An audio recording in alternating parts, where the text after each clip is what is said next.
Good evening. Today is Tuesday, February 24th, and the time is 6:42 p.m., and I would like to call this regular meeting of the Planning and Zoning Commission to order. May I have a roll call, please? Copeland. Here. Webb. Here. Stiegel. Here. Onken. Here. Caliphate. Here. Hauk. Here. Perfect. All right, first up, we have approval of minutes. Consider approval of the Planning and Zoning Commission February 10th, 2026 regular meeting minutes. Motion to approve. Second. Okay, we have a motion to approve from Commissioner Copeland and a second from Commissioner Hauk. Is there any discussion on that? Okay, all in favor, please say aye. Aye. All opposed, say nay. Okay, minutes are approved. Next is our citizen comment period.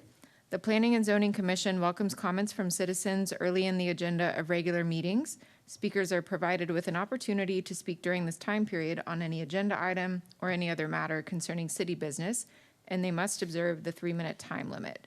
So I will go ahead and open that now. And seeing none, we will just keep on rolling. Next, we have receive a report, hold a discussion, and provide staff feedback on the housing assessment prepared by Housing Works Austin. Ms. McCollum. Thank you, Commissioners. I'm excited to say that we have a presentation from our friends at Housing Work. Aves is here to kind of highlight what we're doing regarding a housing strategy. This was something that Council wanted us to consider and look at really for housing and meeting all of our housing needs. I think it really fits in well with some of the Unified Development Code amendments and changes that we're doing. So we're going to build off some of the advantages that we have in this and really kind of help with framing some policy and council direction regarding to the housing. So this is building off of that. So with that, I'll turn it over to Aves and he can kind of highlight what we're doing so far. Thank you, Melissa. Chair, Commissioners, thank you all for having me today. My name is Aves Azhar, and I'll be going over the Kyle Housing Assessment. So can we go to the next slide? Oh, I have the clicker. That's even better. Again, my name is Aves Azhar. I serve as the Executive Director for Housing Works Austin. While we're based out of Austin, we do work on housing affordability throughout the region. We look at research, advocacy, and then also looking at education as a part of that. Just giving you a slight heads up on what we're going to look at. I'll talk a little bit about the assessment, what it is, talking about sort of what Kyle, the data for Kyle at a glance, what that looks like, looking at some differences between regional and housing markets, looking at median family income comparison and rent limit comparisons. This is for our capital A affordable housing programs, and then just really wrapping up with affordable housing needs and some key findings. So I'll start with essentially just talking about, pretty much Melissa covered it, but our deliverables for this work is really a report with some recommendations, executive summary, and then some presentation slides. We'll probably have some backup data for staff as well, but that will be different. And we're hoping to, knock on wood, still wrap this by April of this year.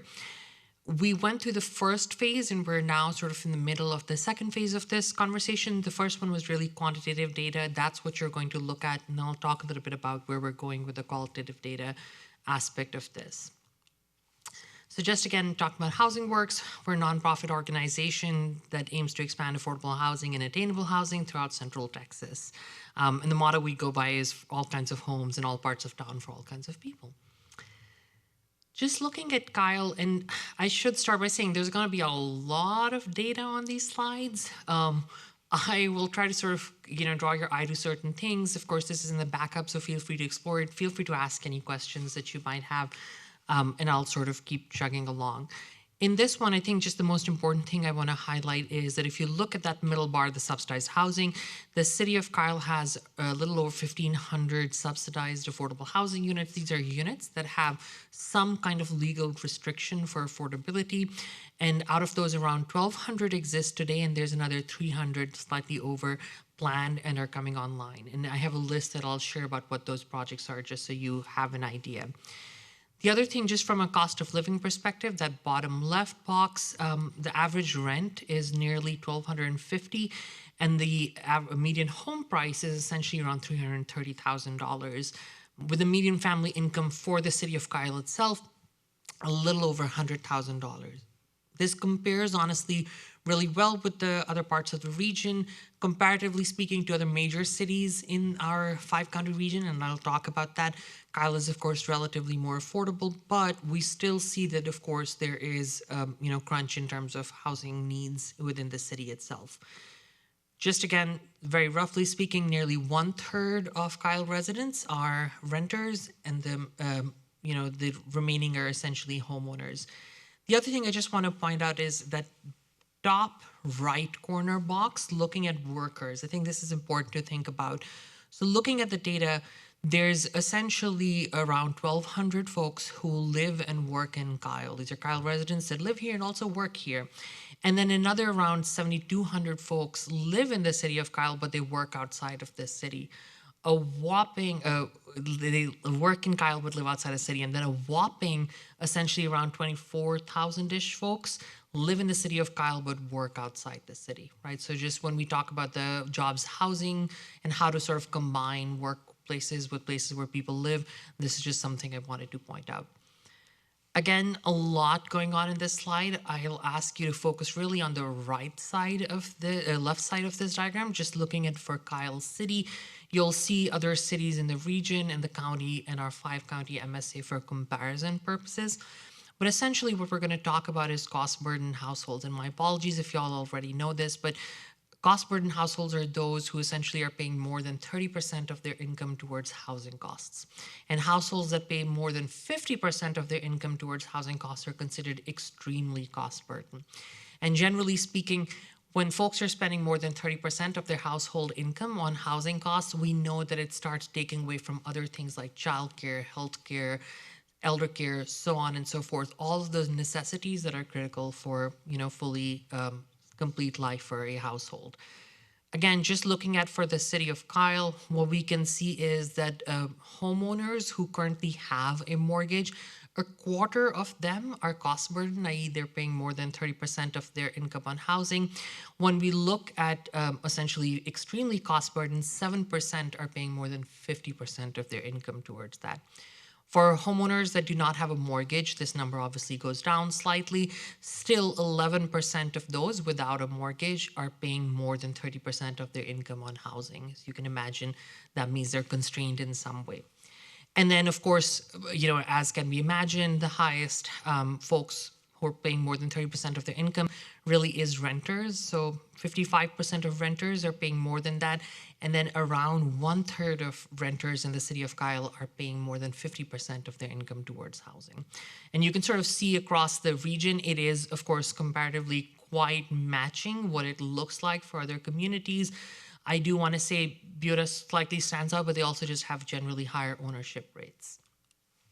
Mr. Czar, Yes. on that last slide, if you don't mind, just to confirm, when we're talking about mortgage and renters for these statistics, it's purely the cost of rent or the mortgage. It does not include utilities or any of those other house incomes, right? Or So house it should expenses. include things like that as well. It does include those as well. It should include that, insurance costs, and other things like Okay. that. So essentially, anything that would be sort of considered generally housing costs Okay, more thank you. regularly. The other thing I just wanted to mention, again, this might be, something that y'all know serving on this commission, but I do want to highlight again that, there's a distinction between the regional and local housing markets. So the United States Department of Housing and Urban Development looks at essentially affordability based on income, which of course makes sense. We want to make sure that households that have higher incomes pay accordingly and so on. But as a part of that, what the Office of Management and Budget does is they essentially carve out areas that are called metropolitan statistical areas. In our case, that's the 5-county area that includes Williamson, Travis, Hayes, Caldwell, and Bastrop. So when we're looking at this data numbers, and you'll see in a second, part of it is that is a requirement of HUD and several other federal programs to look at those sort of, MSA level numbers. You can imagine looking at Kyle within this region, it's a pretty large region. So we see a lot of variability based on sort of the local context for Kyle specifically. And as I mentioned, affordable housing programs such as the low-income housing tax credit, Section 8, home, public housing, and others really utilize this MSA income and then the associated rent limits and ownership limits for residents. Again, a lot on this slide. I would just focus on that gray band on the top, looking at what median income looks like for across the region. So by the HUD standards, we're looking at essentially nearly $134,000 in median income. And as you can imagine, this includes all of the communities within that 5-county region, which is a pretty large region with a lot of variability across the geographies. The city of Kyle is closer to 100,000, and then that is actually much closer to the the county, Hayes County. But when we compare to city of Austin, of course, it has a much higher median income looking at it from that perspective. Within this, the thing that I want to mention is that, for example, low-income housing tax credits are based on that 60% MFI level. That's usually what the calculation is. And you'll see that for that HUD MSA column, that 60% is around 80,000. But when we see that for the city of Kyle, it's closer, honestly, to 80% median family income. So this is just a challenge that we see, not just for the city of Kyle, throughout our region and throughout the nation, that essentially when you're looking at income levels and affordability, because the number is based on that larger MSA number, there can be a slight discrepancy on the kind of affordability that we need in our own community. The other thing I just want to mention is this is really looking at family income. If you look at household income, that would include individuals or people who are unrelated, this number drops even more significantly. And generally speaking, for owners, median family income is higher. For renters, it's lower. So all that said, this represents the median family income for the city of Kyle, but there's a lot more variability to that. Just wanted to acknowledge that. Based on this, the rent limits are also set based on those numbers, and then there's guidance on that. The HOME program, which is essentially the federal block grant for housing-related specifics, similar to the Community Development Block Grant, essentially has rent limits that are part of it. And then for essentially other kinds, particularly the Section 8 voucher, if there are, we follow the fair market rent. Again, just for this scenario, I would look at that gray bar, and looking at that, you'll see that comparatively speaking, the fair market rent is actually quite similar to the market rents that we see in the city of Kyle. Similarly, same goes for the other rent limits that come part of it. Now, I do want to acknowledge that this data gets a little muddy because we don't have that specific market data broken down by bedroom. For the region, the rental data that I have is more based on square footage and average square footage. But essentially, that 2-bedroom gives you a pretty decent idea of what that might look like, with the caveat that, of course, the market rents do not necessarily include other things like utilities, etc. Again, I don't need to go over this. I'm assuming in too much detail, but just before we go to the next slide of looking at what affordable housing exists in the city of Kyle, there's 4 major programs that we want to talk about. So there's the public housing, rural rental housing. This is a program by the United States Department of Agriculture. It's Section 515. The low-income housing tax credit, which is truly, I think, the most prolific program. And there's 2 kinds within that. There's the 9% tax credit, which is much more competitive. Our region as a whole, slightly bigger, gets 2 projects per year, roughly speaking. And then essentially there's a 4% that is not as competitive, but its affordability requirements are slightly different. And so is the subsidy associated with it. And then similarly for housing choice, there's the voucher program, but then there's also place-based assistance that exists.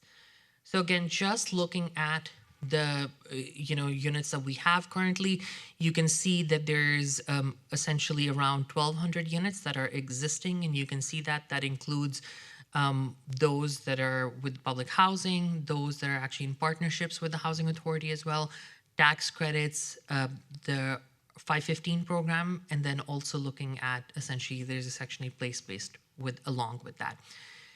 The one project that's coming online is a 4% tax credit that is in the ETJ. This is 315 units in City Point, Kyle. So just sort of give you an idea on what exists on the ground today. The thing that's really worth mentioning is, and this is not always true for most communities, but is excitingly true here, there's really good dispersion of housing across the entire city. So we don't see a concentration of affordable housing. Of course, we see it along the 35 corridor, and that's just because of mobility options.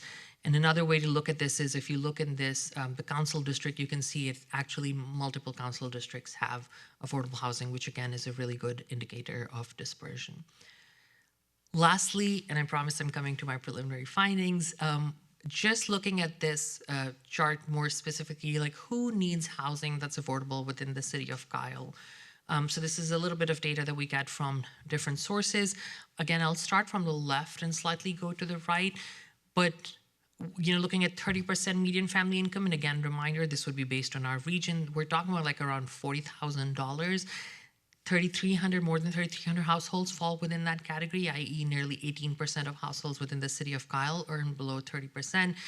And then that 30 to 60% and 60% reminder is where we have low-income housing tax credit affordability. We're looking at 40,000 to around 80,000, and essentially a little over 22% of households fall within that category. From the work that y'all are doing on the commission, of course, looking at more market rate housing and ownership opportunities as well, you can sort of see what it looks like. And I just want to, really point out that when you're looking at the extremely low income and very low income folks, i.e. folks who would be eligible for most affordable housing, in the city of Kyle, we're really talking about childcare workers, caregivers, retail workers, K-12 teachers, medical assistants, paramedics, a lot of folks that are critical to every community, fall within that. And I want to acknowledge again that this is not something that's unique to the city of Kyle. We see this trend pretty much throughout our entire region and parts of the nation as well. The only thing I'll mention is that when we started looking at this data at the regional level, really when you look at that 30% median family income and lower, historically really used to be, persons with disabilities or seniors with fixed incomes. And increasingly, we're beginning to see more and more workers fall within those categories as well. So that's just a challenge, again, that exists throughout the nation. Mr. Czar, on that Yes. slide, these job roles are just like sampling or indicative of types of jobs, not actual jobs in Kyle, right? Or do we have data that we could match up? These are the most common job roles of actual Kyle residents within these brackets. Is that a possibility or is that a reach? So this is essentially data from the Bureau of Labor Statistics, and it's more collated looking at sort of those categories within the city of Kyle. Now, one thing I want to mention with this chart, this is like a data wonkiness. It'll be more detailed explained in our report. But one of the things that we're assuming in part of this chart is that these are folks who are individual earners in the household. So if there's 2 K-12 teachers, they might not fall within that category, if I can just sort of mention from that person, if there's 2 household workers or more. But all that said, the data comes from the Bureau of Labor Statistics and is mapped specifically for the city of Kyle. Okay, thank you.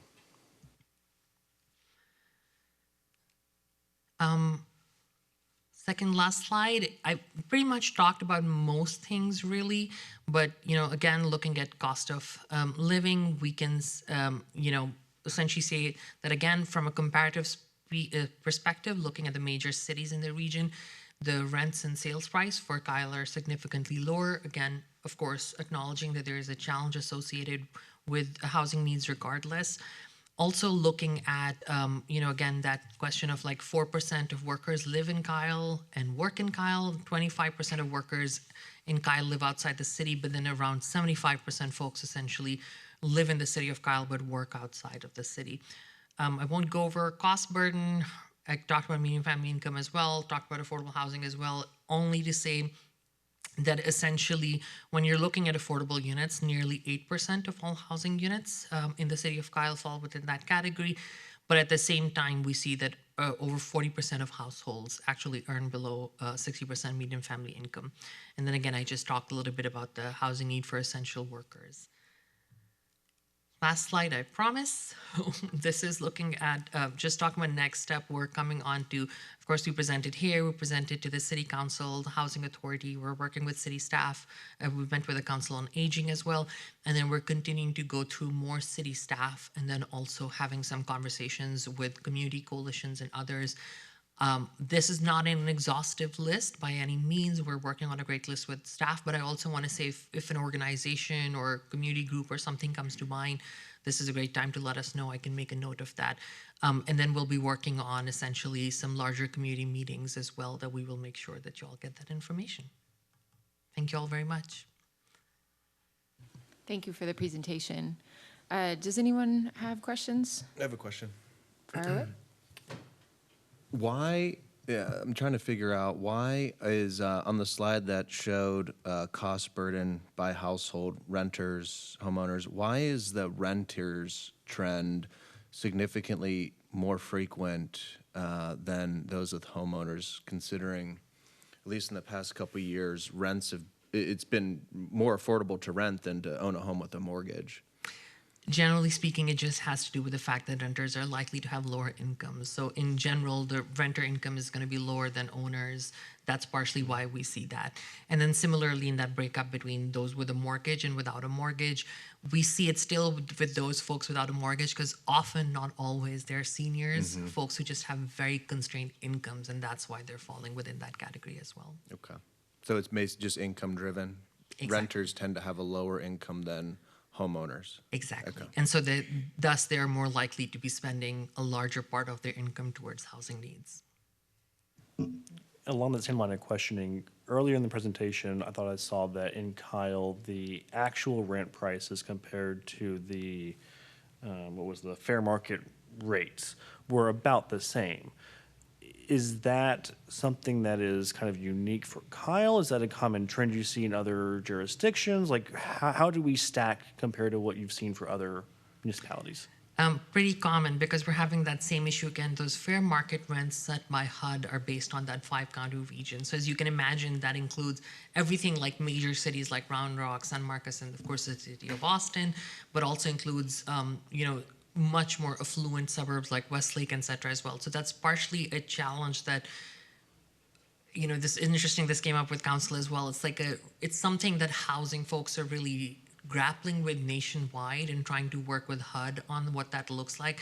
Because looking at that 5-county region, it ends up skewing those numbers significantly, right? So that number, that fair market rent is based for the entire 5-county, but then how it maps to your local community, that's part of why we're trying to do this housing assessment with localized data, so we can have a little bit of that nuance that otherwise gets lost.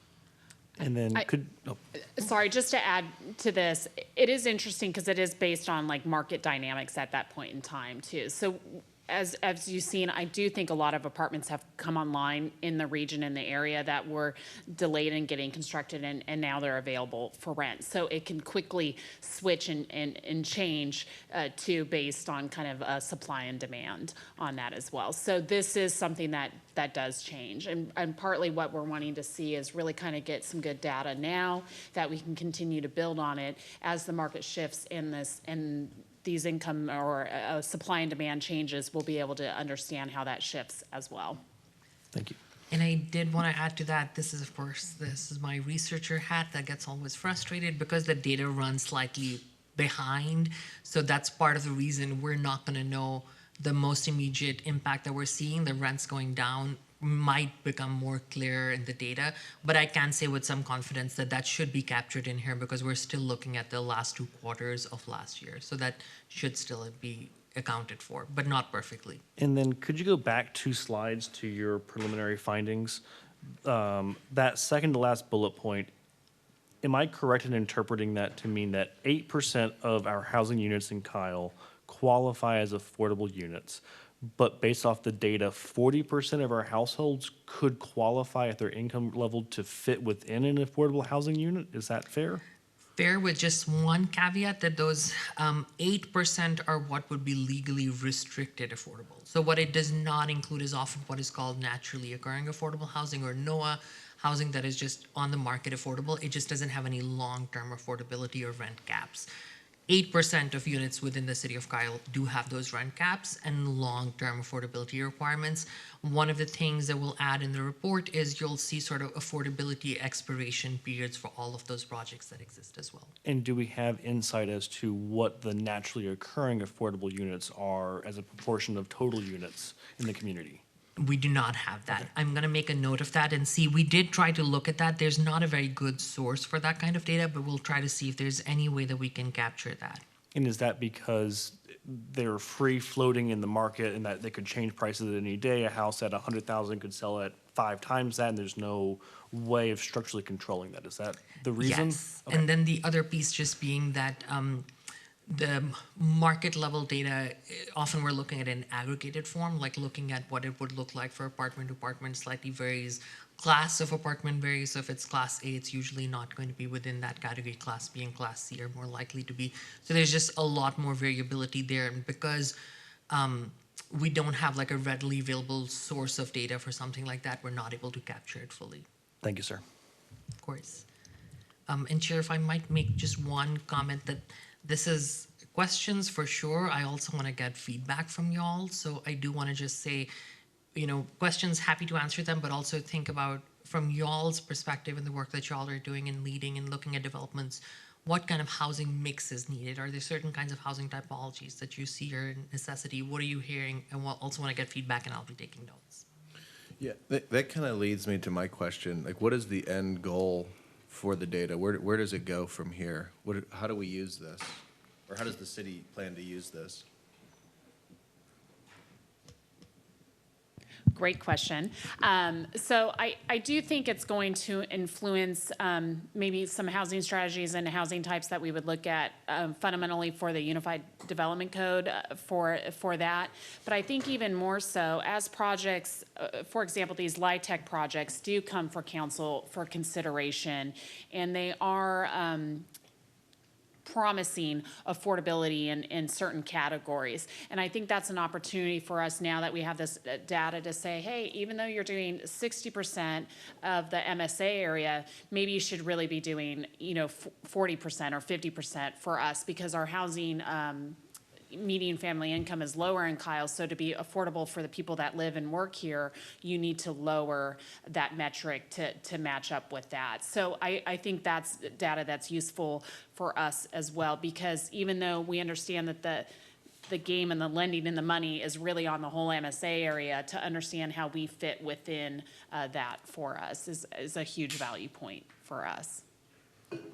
So having better conversations with more informed Absolutely. conversations with developers? Yep. Okay.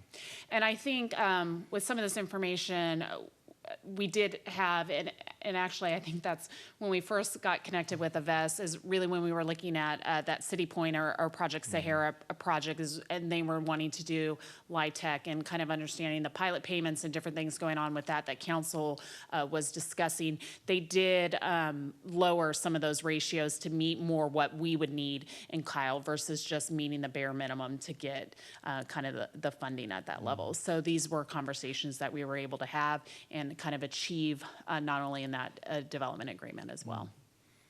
Is there a way to do it in the single-family space as well? Besides, it seems like everything's multifamily.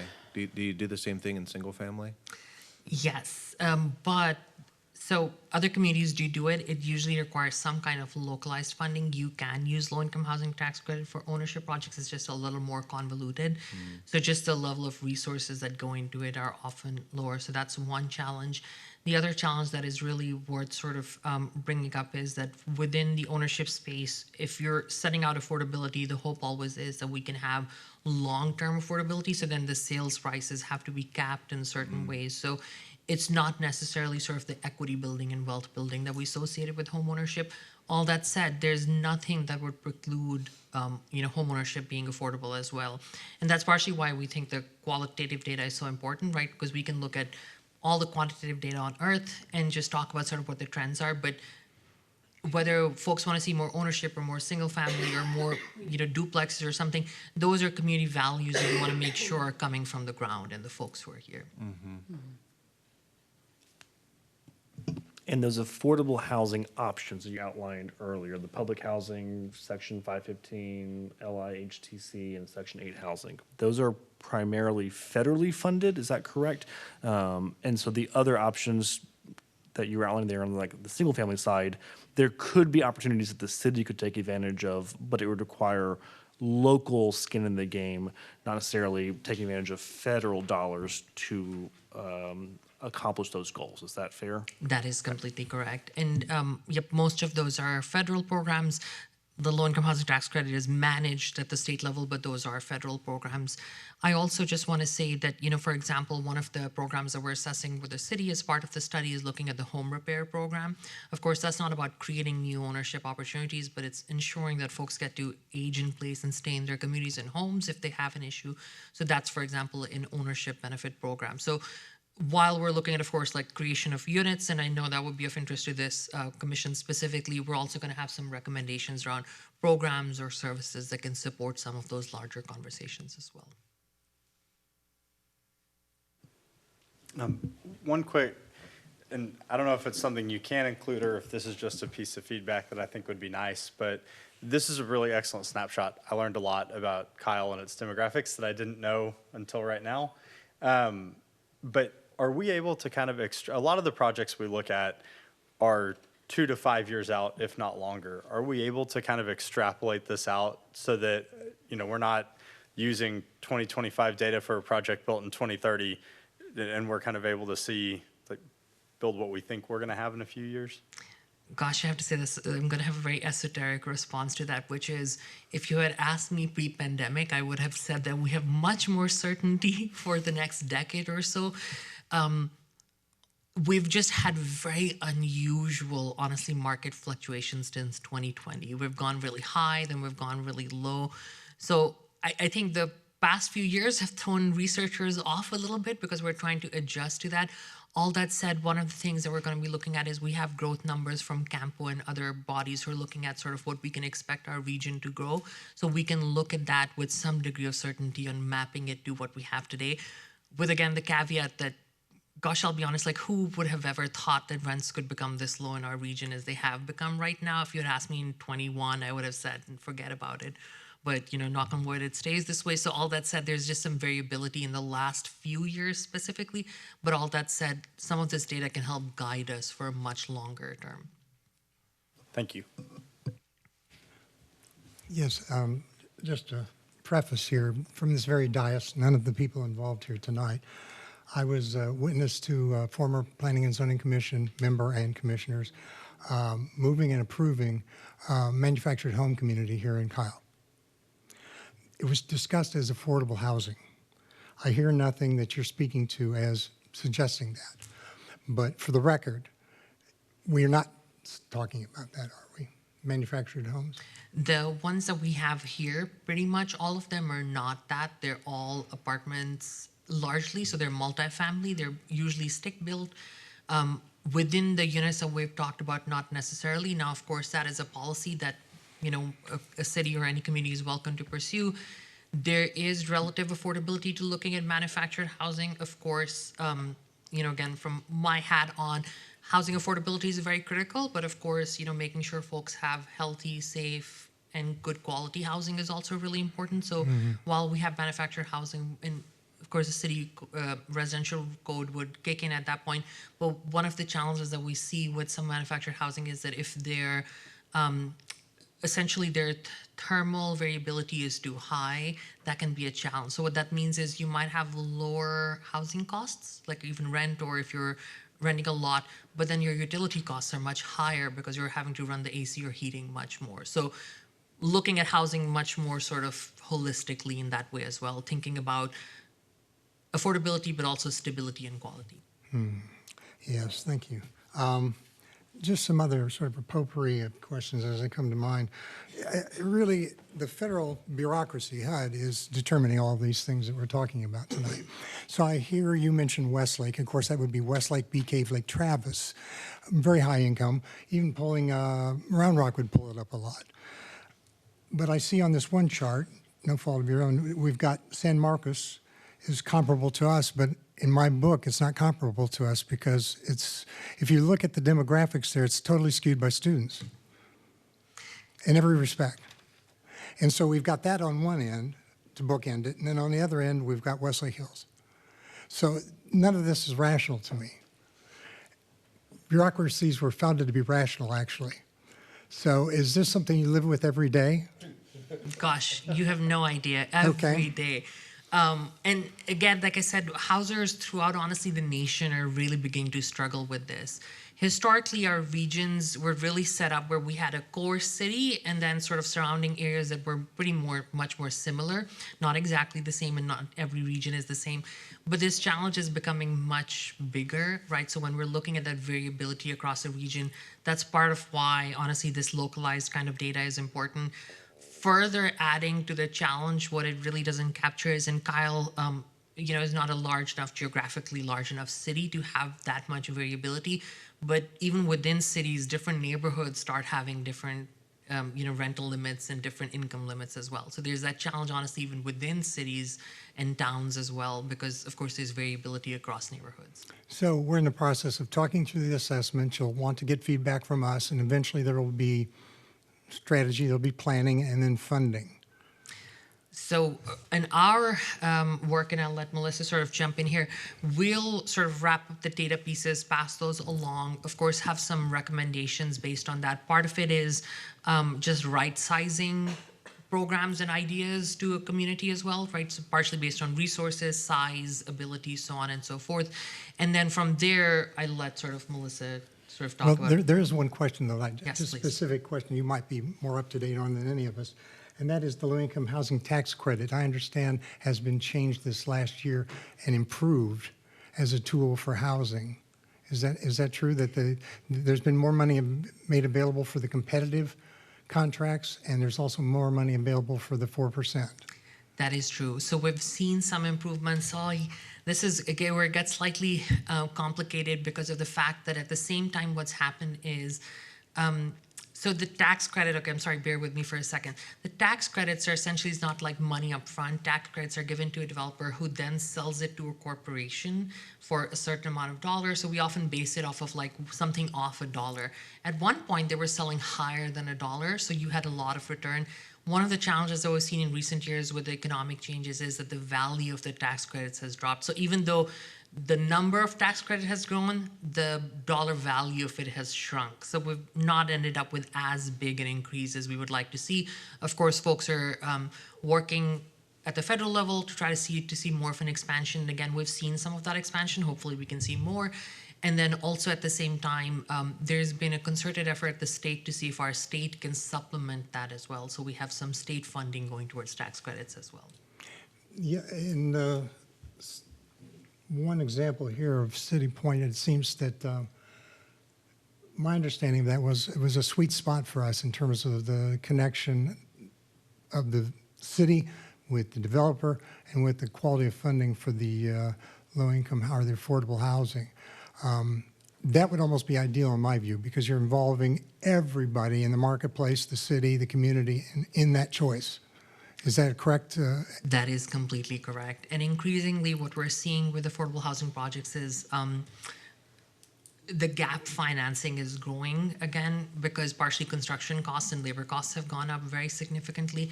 So the delta between honestly what is covered is growing. And so one of the challenges that exists for almost all communities is that the requirement for a tax credit is 60% MFI, but if you want to go lower, then you have to figure out how to further incentivize that or subsidize that. And of course, then that means local resources, which of course is a really big challenge without impacting your local tax base.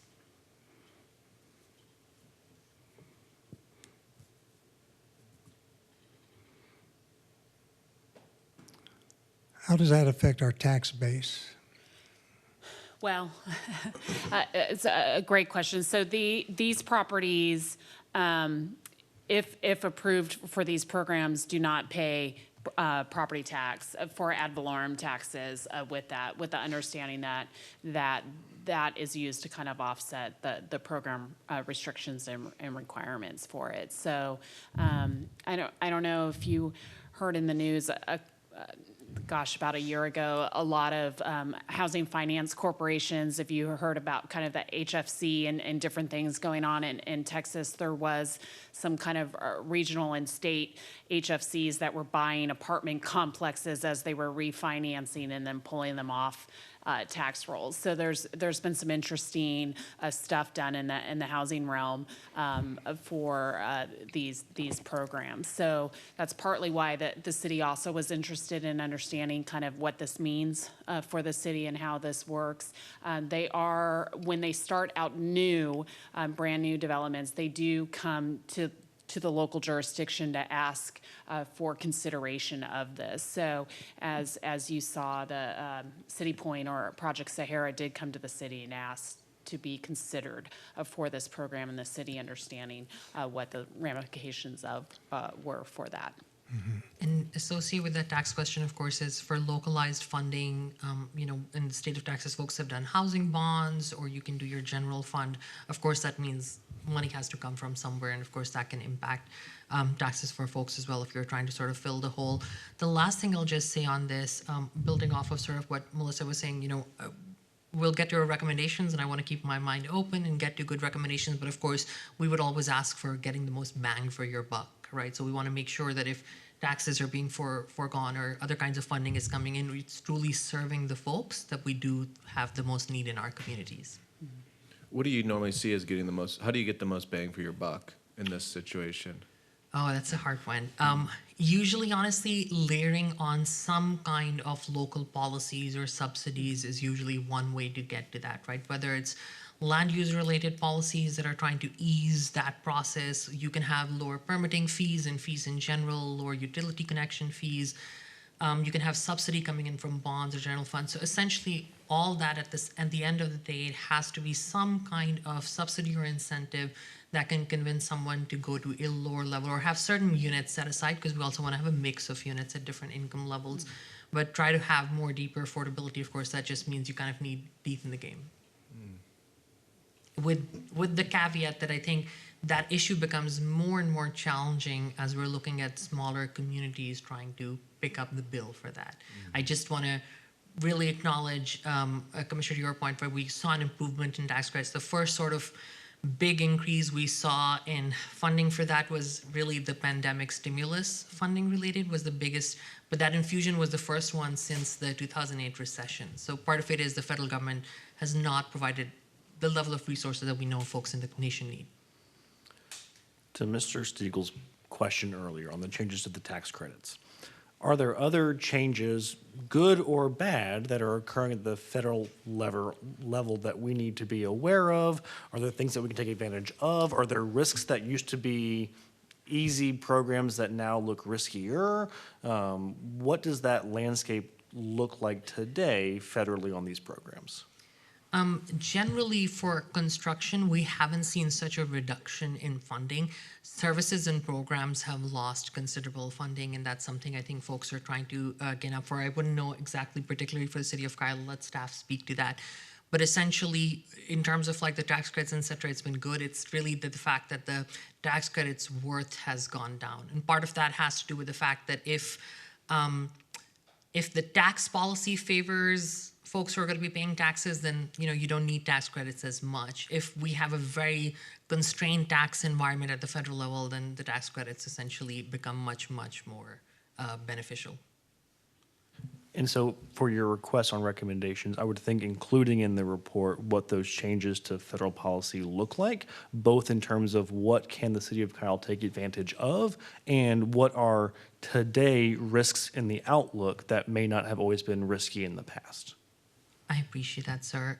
One thing I'll just mention, I'm sure y'all know about this, but SB 840 at the state level was more of a land use bill that was passed. One of the allowances that it has is that for any commercially essentially zoned property, you can do residential by right statewide. I know those rules are going to affect. I know y'all might be looking at what the impact of that will be, but that will be another thing. You can see it sort of both ways, but the local discretion for that has somewhat gone away. So looking at those commercial spaces where we could have had housing or planning for it is just going to be slightly more challenging, and that was just a local bill, state bill that was passed last session.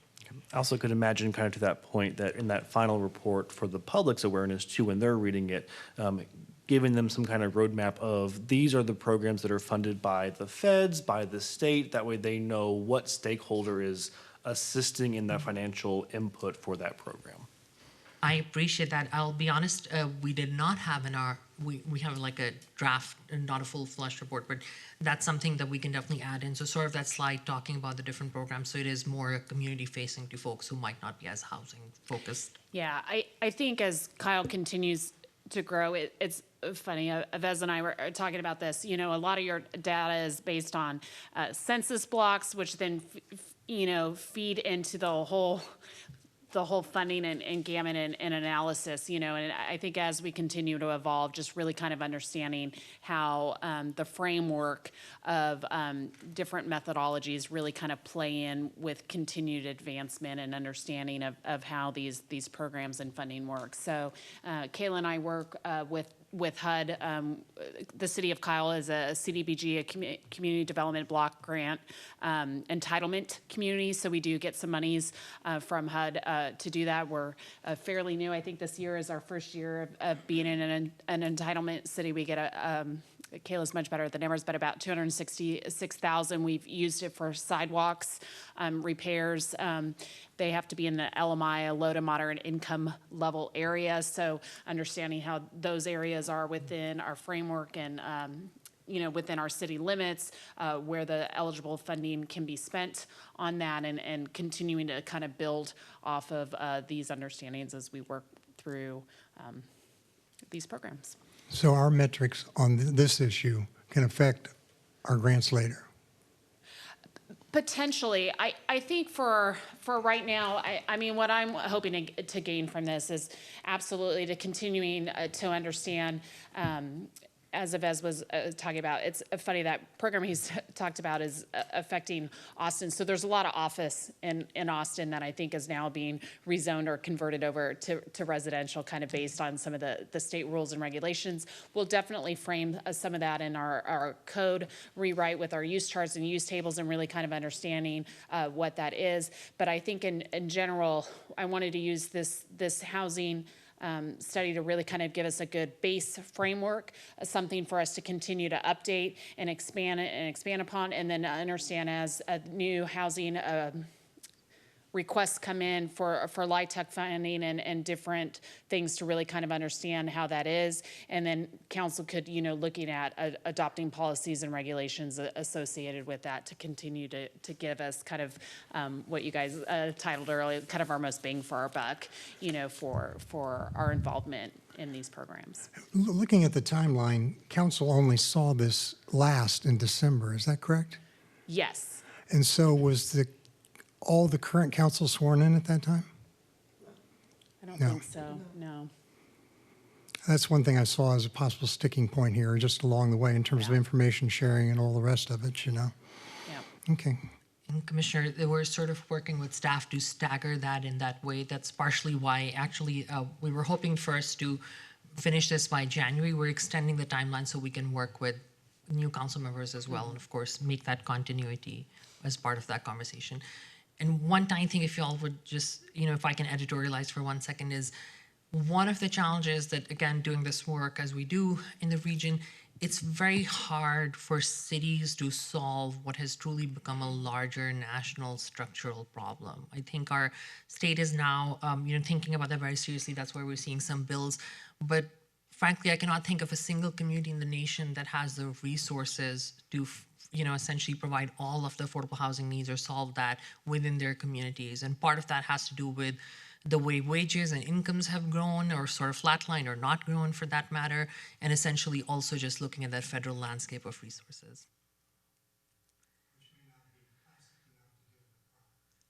Exactly, sir. Chair, sorry, go ahead. Yeah, so one of the phrases out there that just sends shivers up my spine is, I'm from the government and I'm here to help.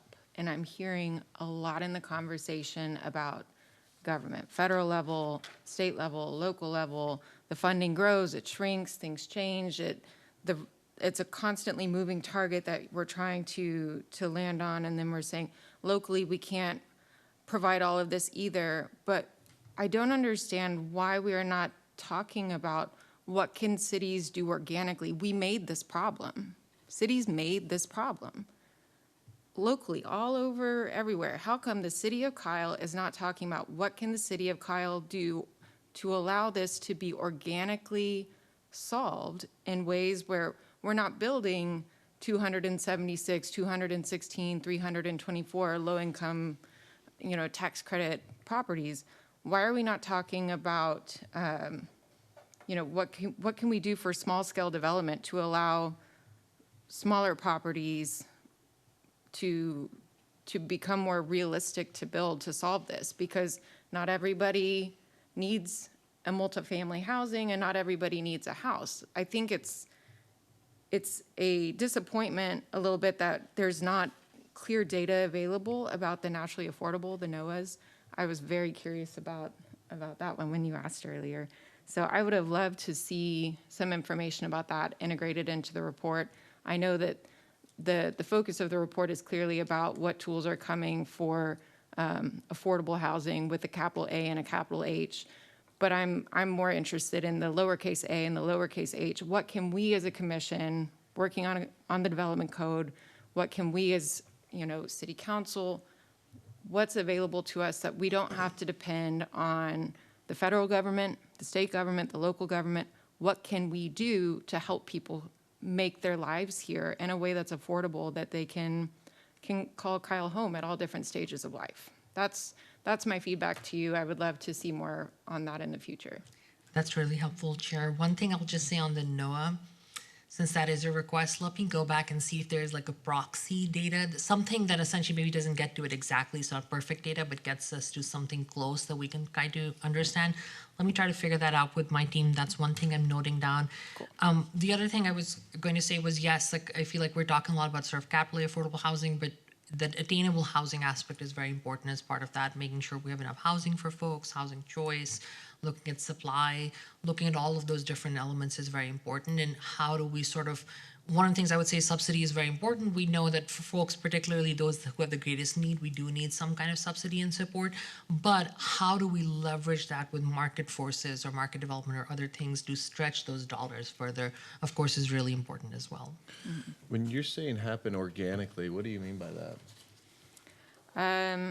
I mean the missing middle. So that was covered a lot when we were talking about the comprehensive plan for the city. Is we have a lot of one housing type and a lot of the other housing type, and the stuff in the middle, which could be more affordable.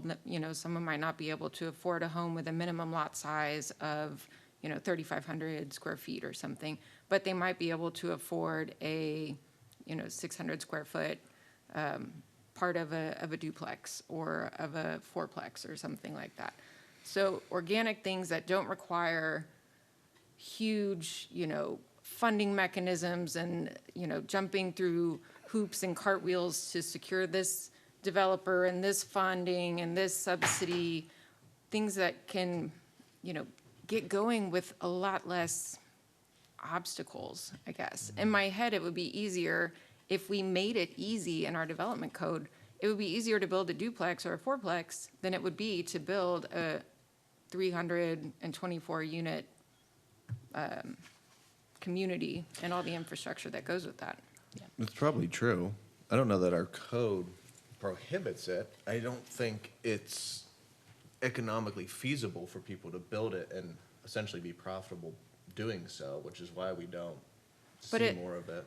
But the reason that we're having this whole conversation is, it's not economically feasible to build 324 affordable housing units. They wouldn't do that if they weren't getting tax credits. They're not doing it out of the kindness of their hearts. They're trying to make money.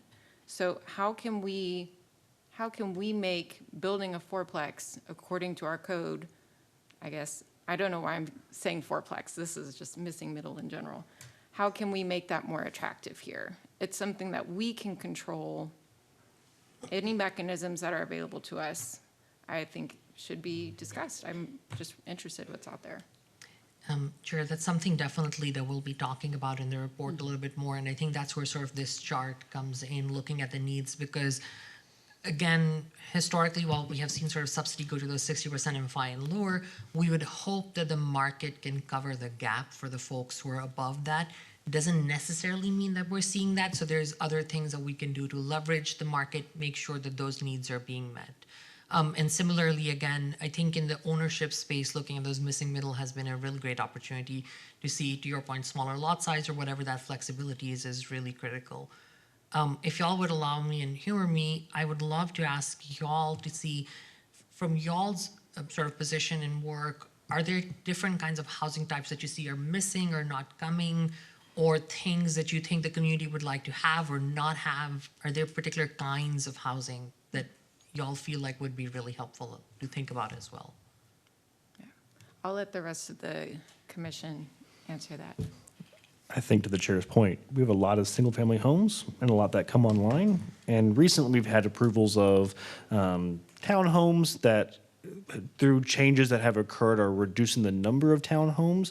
But a lot of our kind of governing documents approved by council on master plans and what the future that council envisions includes more duplexes, townhomes, multifamily, not necessarily apartment, but structures that are more incorporated between work, play, fun in a structure that we don't currently have an abundance of in the city.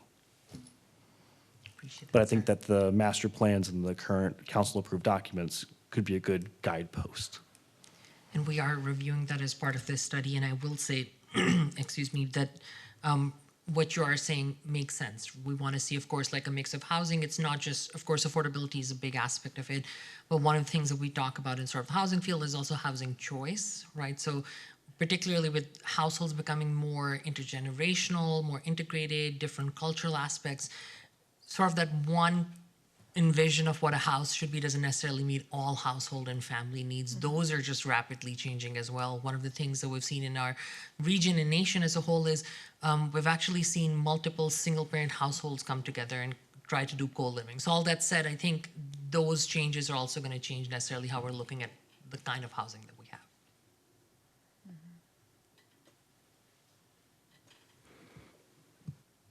You were wanting suggestions or ideas. I think we've actually started transiting into that space awkwardly. I'll contribute my awkwardness here. I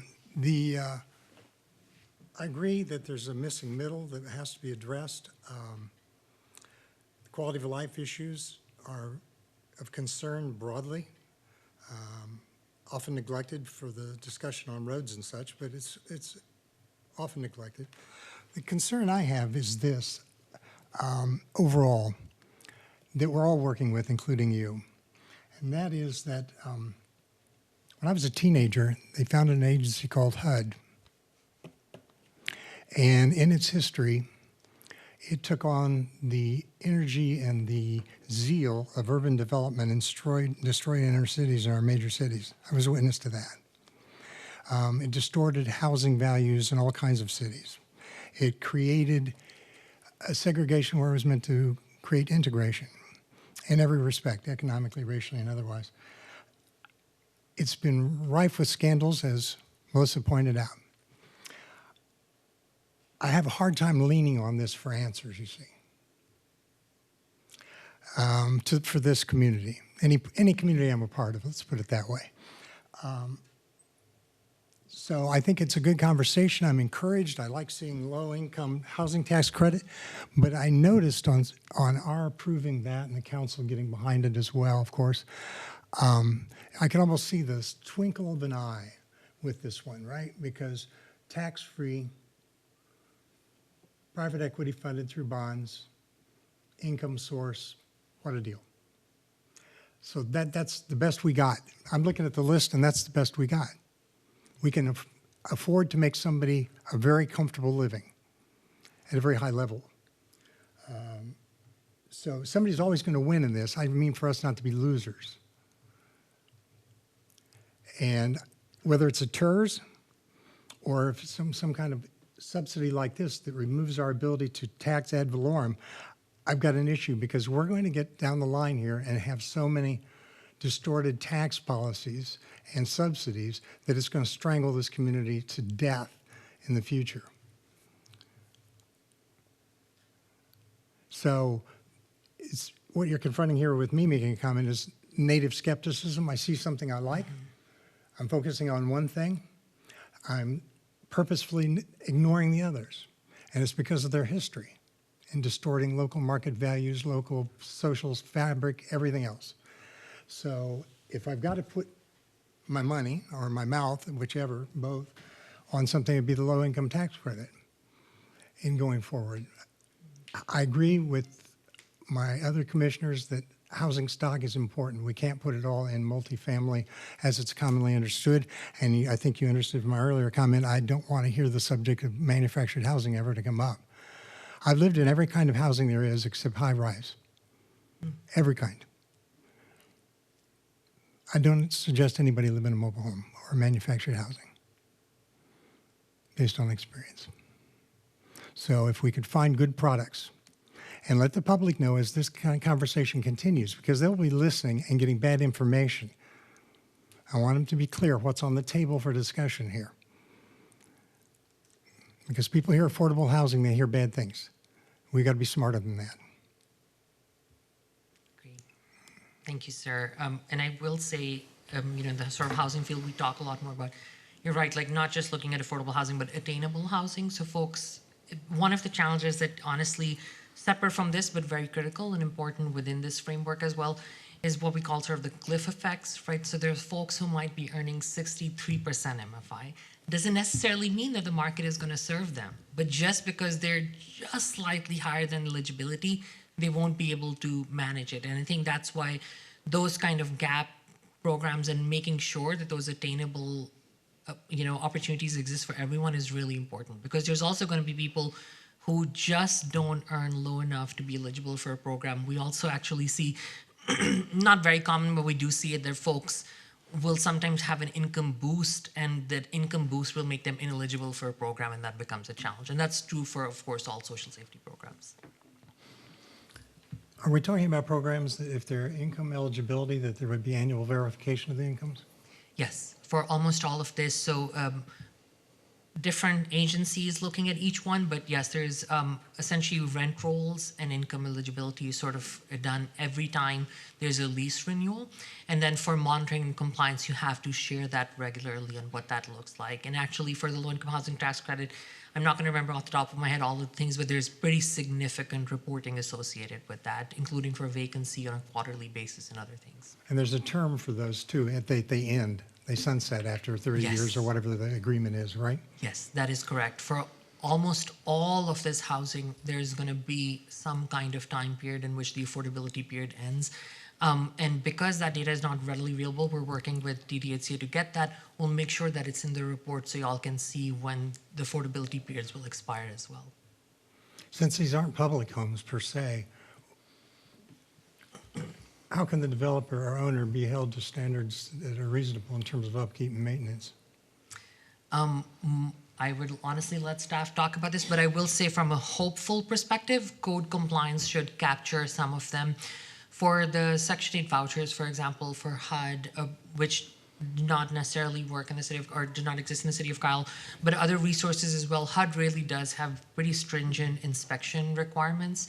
And then same goes for low-income housing tax credits. There's sort of, the quality of housing is a little more challenging to assess from a state agency, but there's still sort of inspection at the first time. And then for anything that's egregious, that is truly a health and safety standard, local building codes and residential codes would kick in as well at that point. And Yeah, to add on to that, I will say, if you're a multifamily that has this funding, you are held to a higher standard, I guess, of quality of some of that. So that is some assurances with the understanding of these programs is they do, with those carrots came additional kind of standards for them to do. So that is a little bit comforting in understanding that even though the eligibility will expire, during that range of eligibility, they really do have to meet standards of requirements for that. And heartening to say that at least in the Central Texas region, it varies a little bit by different parts of Texas. Central Texas region, our capital affordable housing subsidized housing has actually been pretty good quality. We've done a better job than most of ensuring that our housing is of better quality, not sort of the way we had historic public housing or things like that. I know like you were saying, manufactured housing, there's been a lot more issues in the valley. There's been a lot more issues for water communities, but we haven't had as much of an issue. Not to say that we're perfect by any means. You wanted to speak to our wishes, our desires, our concerns. Certainly, we've had a lot of those. Let me just ask a perhaps simple question is, what have you heard so far? So we have only done some preliminary conversations, so think of it from that perspective. We did some intercept interviews. We also have had some conversations. Things that have come up, and I'm trying to remember off the top of my mind. One is looking at how do we look at stabilization of existing residents. I think we've heard that loud and clear from council as well, to think about how do we, yes, we want to have more housing opportunities for folks, but we also want to make sure that folks who live here had a good quality of life. We can stabilize their housing. We did hear to look at how to look at more navigation services for housing. So how do we have folks who become aware that this exists, and how do they become eligible, and so on? How do we communicate better? Navigation is something that came up. Looking at need for accessible housing for seniors, the Board on Aging specifically sort of talked about that aspect as well. Looking at how do we have more accessibility for folks who might have mobility or other kind of impairments associated with age as well. Trying to think. What'd you hear from us?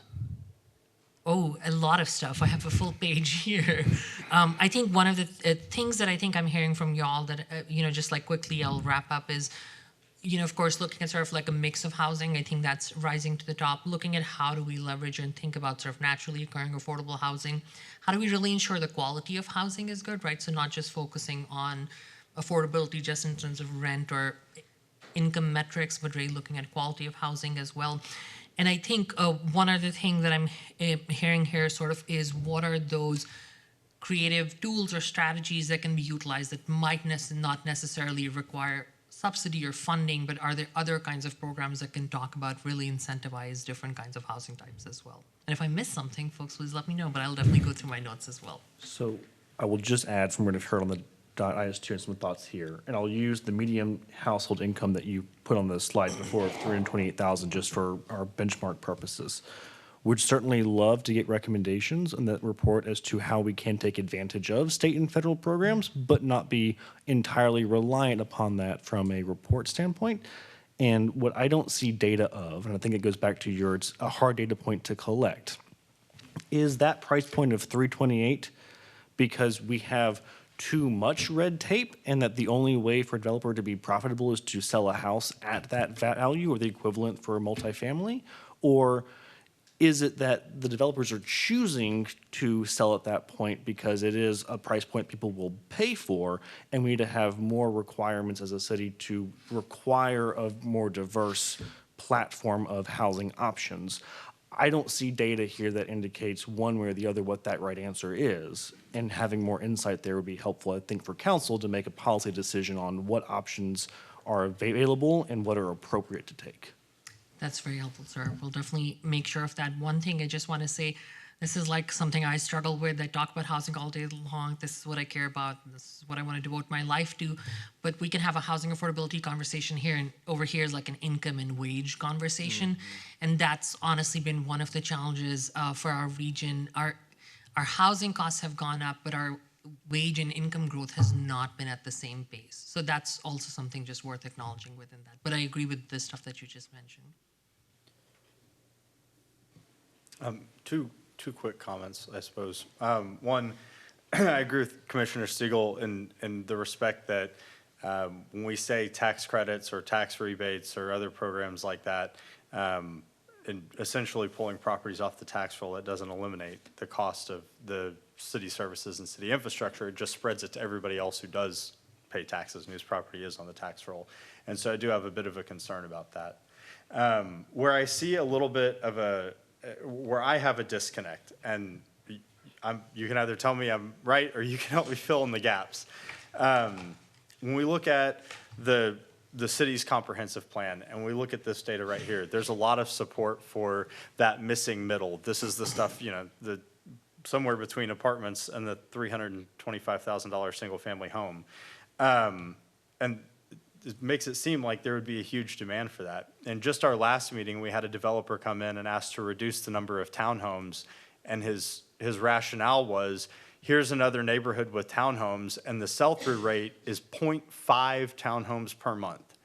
And so I see where we have a really well-thought-out plan that addresses a problem, the data seems to support it, and then the market tells us something completely different. And I think that's where I'm having a disconnect between, like, we can make the greatest plan in the world, but if the market doesn't support it, it's just a cool idea. And so that's where I'm struggling to bridge those two things right now. You're correct on all of that, and sort of that's like something we have to manage, right? I think you're right. We're seeing this across the board, even for honestly, our affordable housing developers are beginning to find it hard at some of those levels to have fully 100% like or 98% vacancy or non-vacancy that we used to have. Essentially, all that said, one of the things that's really important to think about from that perspective is two elements. One, are there incentive-based things that can incentivize certain behaviors, right? So is there a way to encourage people to do more of those even as the market slows down? Is there something that makes them think from their performer perspective that they can just make it all work from the numbers perspective? Challenging, of course, particularly in the market that we are in right now. And then adding to it exactly what you're saying, that, again, we're sort of in an unusual market spot. So part of it is planning for that future and what that might look like. I'll be honest, from an affordability perspective, I would love to say I hope rents and sales prices remain as low as they are. Unsure if that will be true, just because our region has seen a lot of economic growth over the years. So it would be unusual for us to be in this amount of stasis for long. But you're right that it's chasing the market as well. I will add on, for our code, I think we need to look at it for longevity too. So absolutely understanding kind of how housing markets change, pretty regularly based on supply and demand and how this is going, but then understanding that with our code, we're going to be looking at not only truly what kind of the market is now, but also kind of longevity long-term too on kind of getting that mix, because you're absolutely right. What you approve a zoning change for now, you're not going to see a home on that ground for probably 2 years, right? 2 to 3 years. So, really kind of understanding how that works too, I think is what we're continuing to work on as well. I certainly don't know, but what happens when, not if, but what happens when you get a development in town, price point's $800,000, dual income, $500,000, $250,000 to $500,000. What starts happening to our numbers then? What starts happening to our numbers, the Kyle numbers? How are those assessed? How are those perused at that point? Okay, just like In how HUD aggregate, does it. distorting the aggregate. Yeah, so HUD actually updates, essentially income limits and rent limits are mapped every year. It's a little more of a convoluted process. Generally speaking, we've actually seen our MFI has just continued to go up. It seems like at last it might be plateauing. And I'll be honest, we have not seen this in the Austin region kind of since the recession. It's been unusual. We haven't seen a lot of this kind of cooling down. But all that said, HUD sort of and these federal agencies rerun those numbers every year. We get new numbers that we're following. That doesn't necessarily mean that those sort of regional variability issues or other sort of structural methodological issues get resolved, because they just carry forward unless HUD actually engages with that issue separately.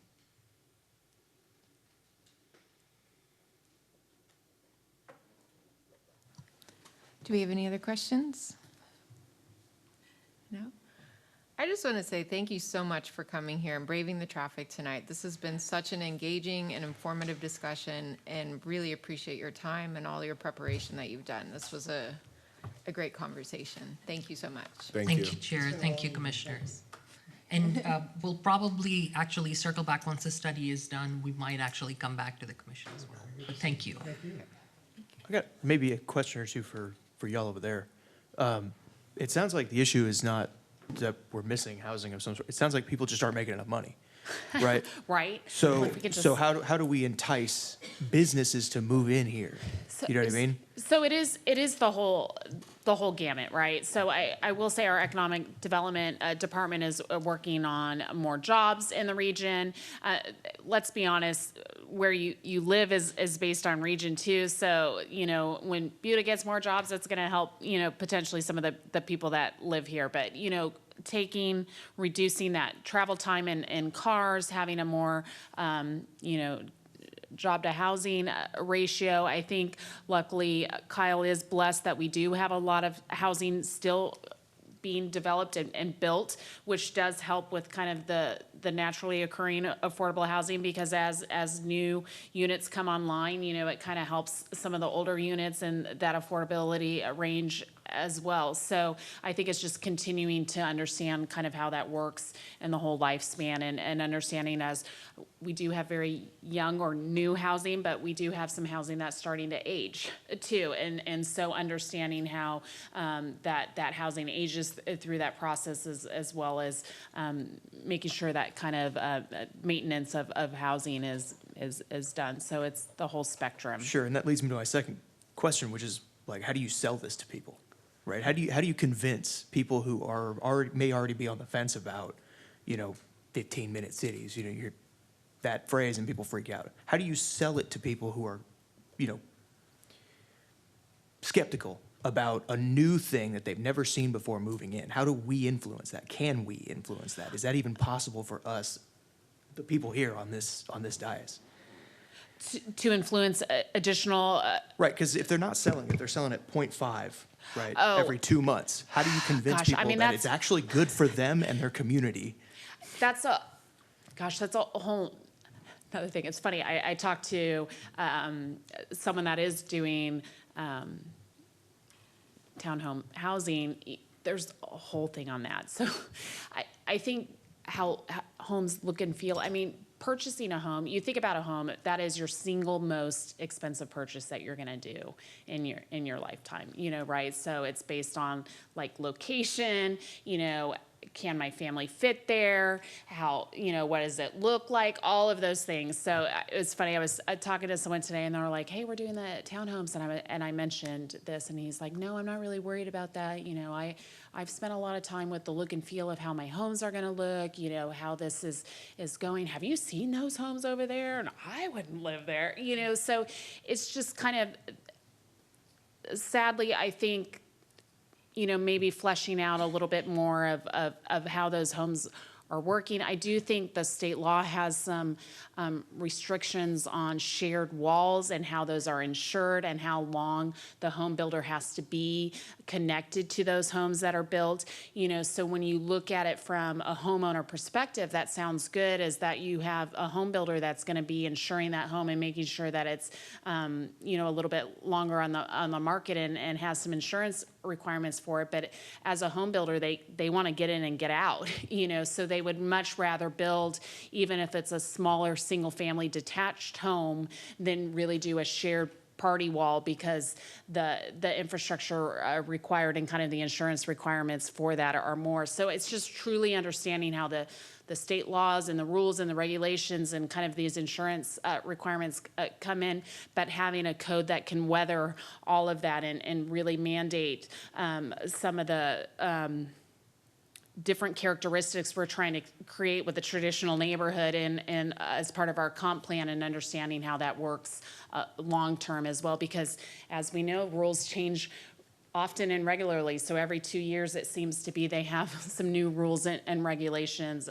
with that as well. So kind of being able to sustain that. Thank you. Okay, gang, 8 o'clock. We've got our consent agenda items. Is there any, do we need Motion to to pull approve. either of those? No. No one wants Motion to to pull approve. them. Okay, we have Second. a motion to approve the consent agenda from Vice Chair Siegel and a second from Commissioner Webb. Is there any discussion on that motion? All those in favor, please say aye. Aye. All opposed, say nay. Consent agenda is approved, and I don't think we have anything else we can discuss, so we are officially adjourned at 8 o'clock.